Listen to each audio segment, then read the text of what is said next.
আপনারা দেখছেন হলদিবাড়ি টাইমস। পরিবেশের ভারসাম্য রক্ষার বার্তা নিয়ে গাছ বাঁচানোর লক্ষ্যে মহা ধুমধামে বটপাকুর গাছের বিয়ে দেওয়া হলো হলদিবাড়ি ব্লকের হেমকুমারী গ্রাম পঞ্চায়েতের অধীন সীমান্ত সংলগ্ন চেকপোস্ট এলাকায়।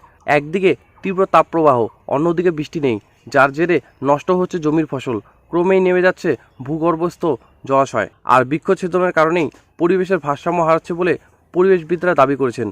এমন অবস্থায় গাছ লাগানোর বার্তা দিয়ে আর বৃষ্টির কামনায় এই বটপাকুর গাছের বিয়ের আয়োজন বলে জানান স্থানীয় বাসিন্দারা। সীমান্ত সংলগ্ন চেকপোস্ট এলাকায় একসঙ্গে বেড়ে ওঠা পাত্র পাকুর ও পাত্রী বট গাছকে শাড়ি, ধুতি, শাখা, সোনা ও রূপোর অলংকার টোপর পরানো হয়। শালিগ্রাম শিলা সাক্ষী রেখে বৈদিক মন্ত্রোচ্চারণে দুটি গাছের বিয়ে দেন পুরোহিত।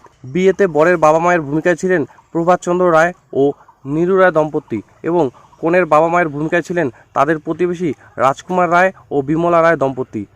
বৈদিক মন্ত্র উচ্চারণ করে বিয়ে সম্পূর্ণ করেন স্থানীয় পুরোহিত নরেশ চক্রবর্তী।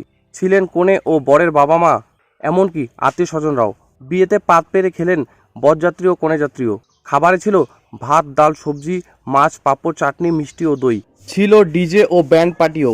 বিয়ের বেশিরভাগ ব্যয় বহন করেছেন বরের কনের বাবা মায়েরা, পাশাপাশি ভক্তদের দান দক্ষিণাও আছে।